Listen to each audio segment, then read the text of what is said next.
बहुत से टैक्स पर ये क्वेश्चन पूछते हैं कि हमारी रिटर्न कितने दिन के अंदर प्रोसेस हो जाएगी। तो ये वीडियो आप ही के लिए। इसमें हम डिस्कस करेंगे कि इनकम टैक्स डिपार्टमेंट कितने दिन के अंदर इनकम टैक्स की रिटर्न को प्रोसेस कर रहा है और यदि आपकी रिटर्न प्रोसेस नहीं हो पा रही है उसके क्या कारण है। CA Satbir Singh YouTube channel पे आपका स्वागत है।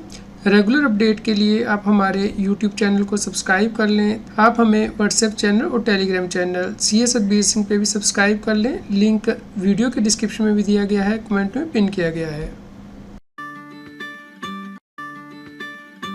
इनकम टैक्स डिपार्टमेंट के द्वारा कहा गया है कि 7 करोड़ 28 लाख से ज़्यादा रिटर्न फाइल हुई थी 31 जुलाई 2024 तक, जिसमें से कि 4.98 करोड़ रिटर्न्स ऑलरेडी प्रोसेस कर दी गई थी और इसमें से 3.92 करोड़ रिटर्न ऐसी थी जिन्हें कि 15 दिन के अंदर प्रोसेस कर दिया गया था।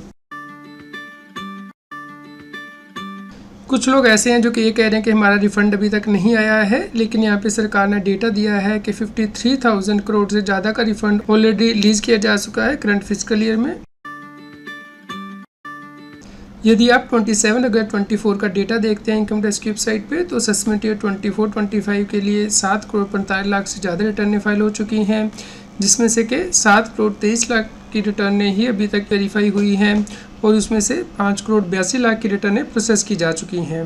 तो यदि आप इनकम टैक्स वेबसाइट का डेटा देखते हैं लास्ट 7 डेज़ का, तो आप देखेंगे कि अभी तक 5 करोड़ 82 लाख से ज़्यादा रिटर्नें प्रोसेस की जा चुकी हैं और जो टोटल रिटर्न वेरीफाई हुई हैं वो 7 करोड़ 23 लाख हैं। तो यदि आप इन दोनों का डिफरेंस निकालते हैं तो अभी भी 1 करोड़ 52 लाख रिटर्नें हैं जो कि इनकम टैक्स डिपार्टमेंट प्रोसेस करेगा। और यदि आप यहाँ पे एवरेज देखते हैं तो almost 11 lakh return daily income tax department के द्वारा प्रोसेस की जा रही है।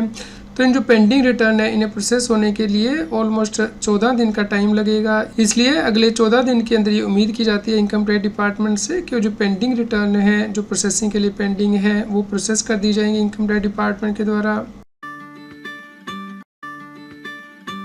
इस प्रकार असेसमेंट ईयर 24-25 के लिए 7 करोड़ 23 लाख रिटर्नें वेरीफाई हुई हैं। तो जब रिटर्न वेरीफाई हो जाती है उसके बाद ही उसे प्रोसेस किया जाता है। तो ऑलमोस्ट 80% रिटर्नें जो है प्रोसेस कर दी गई हैं, सिर्फ 20% रिटर्नें ही ऐसी हैं जो कि प्रोसेसिंग के लिए पेंडिंग है। तो यदि आपकी रिटर्न भी ऐसी है जो कि अभी तक प्रोसेस नहीं हुई है, उसके कुछ कारण हो सकते हैं। चलिए हम उसे डिस्कस कर लेते हैं। तो यदि कोई टैक्स पेयर अपनी ITR का स्टेटस देखना चाहता है तो इनकम टैक्स के पोर्टल पे लॉगिन करेगा, डैशबोर्ड में जाएगा, यहाँ पे देख सकता है कि उसने रिटर्न कब फाइल की थी, कब उसने वेरीफाई की है। तो वेरिफिकेशन होने के बाद ही रिटर्न को प्रोसेस किया जाता है। यदि अभी तक रिटर्न आपने वेरीफाई नहीं की है तो जल्दी से वेरीफाई कर दीजिए। उसके बाद आप यहाँ पे देख सकते हैं कि रिटर्न प्रोसेस हो चुकी है, तो यहाँ पे ग्रीन टिक आएगा। इस प्रकार 28 जुलाई को रिटर्न फाइल की गई थी, 11 अगस्त को प्रोसेस कर दी गई है। तो इनकम टैक्स का जो डेटा है वो बिल्कुल ठीक है कि ऑलमोस्ट 13 से 14 दिन के अंदर इनकम टैक्स की रिटर्न प्रोसेस की जा रही है।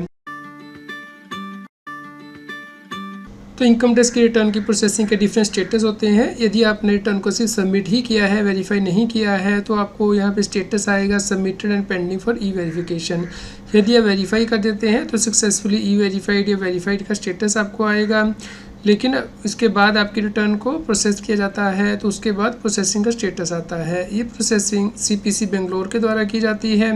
और यदि आपकी रिटर्न में कोई डिफेक्ट है, जैसे कि आपने ITR 1 फाइल कर दी है जबकि आपको ITR 2 फाइल करनी थी, तो उस केस में आपको डिफेक्टिव रिटर्न का नोटिस आएगा। तो आपको उस डिफेक्ट को रिमूव करना है, उसके बाद ही आपकी रिटर्न को प्रोसेस किया जाता है। तो ये आपको विद इन टाइम करना होता है।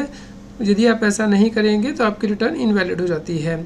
कई केस ऐसे भी होते हैं जहाँ पे कि आपके जुरिडिक्शनल असेसिंग ऑफिसर को केस ट्रांसफ़र कर दिया जाता है आपकी इनकम टैक्स रिटर्न को प्रोसेस करने का। तो उस केस में आपको अपने जुरिडिक्शनल असेसिंग ऑफिसर को कॉन्टैक्ट करना होता है।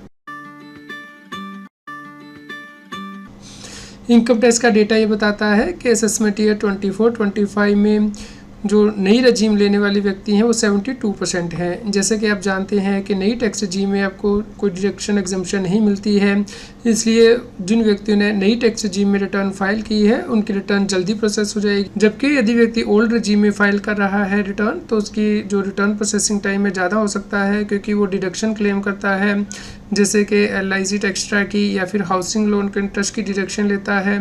तो उस केस में रिटर्न को प्रोसेस होने में ज़्यादा टाइम लग सकता है। यदि आप देखते हैं कि किस प्रकार के ITR फाइल की गई है, तो आप देखेंगे कि असेसमेंट ईयर 24-25 के लिए 45% से ज़्यादा ITR 1 फाइल की गई है, और उसके बाद नंबर 2 पे ITR 4 आती है, जो कि ऑलमोस्ट 26% लोगों ने फाइल की है। ITR 1 और ITR 4 नॉर्मली जल्दी प्रोसेस हो जाती है क्योंकि सिंपल ITR होती है, जबकि ITR 2 और ITR 3 ज़्यादा टाइम लेती है क्योंकि इसमें जो बिजनेस की आपने एक्सपेंसेस एक्स्ट्रा वो क्लेम की होती हैं ITR 3 में, और ITR 2 में आपने जैसे कैपिटल गेन एक्स्ट्रा है वो रिपोर्ट किए होते हैं। इसलिए इन ITR को प्रोसेस करने में ज़्यादा टाइम लेता है इनकम टैक्स डिपार्टमेंट। धन्यवाद। जब आपकी इनकम टैक्स रिटर्न की जानकारी में होगी ईमानदारी, फिर आपके टैक्स रिफंड में नहीं होगी कोई देरी। इसलिए ध्यान रहे, गलत TDS, झूठे खर्चे और कम आमदनी दिखाकर हाई रिस्क रिफंड्स क्लेम करने पर आपके इनकम टैक्स रिफंड क्लेम में देरी हो सकती है। इनकम टैक्स डिपार्टमेंट हर फाइल में हुई रिटर्न में दी हुई जानकारी की गहन जाँच करता है और गलत पाए जाने पर रिटर्न फ्लैग हो सकती है। फ्लैग होने पर CPC ITR से रिवाइज रिटर्न फाइल करने की सूचना मिलेगी। 10 दिन के भीतर 2 रिमाइंडर्स मिलने के बावजूद रिवाइज रिटर्न फाइल न करने पर रिटर्न प्रोसेसिंग में देरी हो सकती है। तो यदि कोई व्यक्ति अपनी इनकम टैक्स के रिटर्न में ज़्यादा रिफंड क्लेम करता है या गलत तरीके से रिफंड क्लेम करता है और इनकम टैक्स डिपार्टमेंट को लगता है कि उसका रिफंड ज़्यादा है या गलत तरीके से क्लेम किया गया है, तो उस केस में उसे इनकम टैक्स पोर्टल के द्वारा इन्फॉर्म किया जाता है। तो इस प्रकार से आपको मैसेज आता है इनकम टैक्स डिपार्टमेंट से, जिसमें कि आपके रिटर्न का एक्नॉलेजमेंट नंबर मेंशन होता है, असेसमेंट ईयर, और उसमें डेट मेंशन होती है कि किस दिन आपने रिटर्न फाइल की है, जिसमें कि बताया जाता है कि टैक्स पेयर का जो केस है वो रिस्क मैनेजमेंट प्रोसेस के अंतर्गत सिलेक्ट किया गया है, और अब आपको रिप्लाई करना है कि आपने जो रिफ़ंड क्लेम किया है क्या वो सही किया है। तो आपको रिप्लाई देना है कि जो रिफ़ंड है वो सही है या फिर रिफ़ंड सही नहीं है और इसलिए आप रिटर्न रिवाइज़ कर रहे हैं। तो इसके लिए जो आपको रिस्पांस होता है वो इनकम टैक्स के पोर्टल पे ही लॉगिन करके देना होता है, वर्क लिस्ट में जाके फॉर योर एक्शन के अंतर्गत रिस्पांस फॉर रिफंड कंफर्मेशन। तो यदि आप 30 डेज़ के अंदर ये रिस्पांस दे देते हैं तो उसके बाद ही आपकी रिटर्न प्रोसेस की जाती है।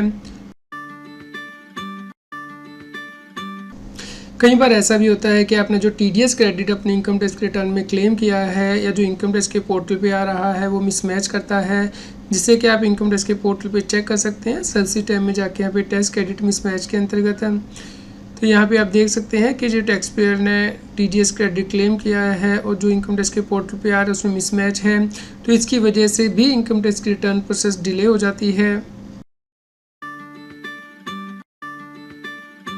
यदि आपको लगता है कि काफ़ी टाइम हो गया है आपको रिटर्न को फाइल किए हुए, अभी तक रिटर्न प्रोसेस नहीं हुई है, तो आप ग्रीवेंस सबमिट कर सकते हैं इनकम टैक्स के पोर्टल पे। ग्रीवेंस में जाके सबमिट ग्रीवेंस पे यहाँ पे आपको CPC ITR सेलेक्ट करना है, उसके बाद कैटेगरी के अंतर्गत आप प्रोसेसिंग सेलेक्ट कर सकते हैं और सब कैटेगरी के अंतर्गत आप अदर प्रोसेसिंग सेलेक्ट कर सकते हैं, और यहाँ पर अपनी जो ग्रीवेंस है वो रेज कर सकते हैं कि आपकी ITR अभी तक प्रोसेस नहीं हुई है।